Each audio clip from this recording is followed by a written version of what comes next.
আপনার প্রতিযোগিতা কেমন অনুভব করছে? কোনো প্রতিযোগিতা অনুভব করছি না, ট্রাস্ট মি।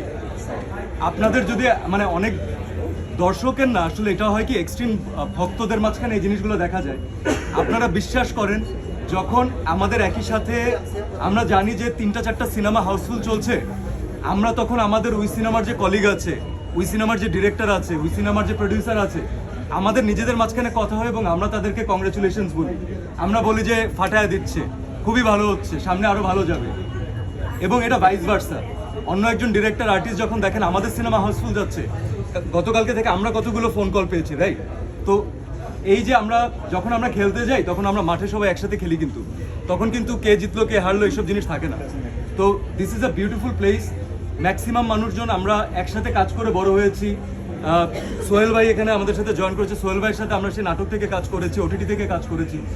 এইসব না এগুলো শুধুমাত্র ভক্তদের মাঝখানে একটা গ্যাপ ক্রিয়েট করা, আর কিচ্ছু না।